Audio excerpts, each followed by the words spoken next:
В Ленинском районном суде продолжают рассматривать дело бывшего ректора Северо-Осетинской медакадемии Тамары Гатагоновой и ее заместителя Жанны Гицаевой.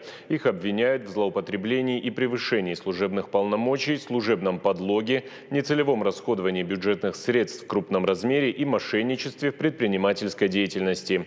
Сегодня на заседании должны были опросить 4 свидетелей. Однако ни один из них на слушание не явился. Тем не менее, прокурор и защита ходатайствовали, чтобы показания одного из них, Чингиза Гасанзаде, судья все же зачитал. Из них следует, что свидетель долгое время был главным врачом стоматологической клиники, которую купировала медакадемия.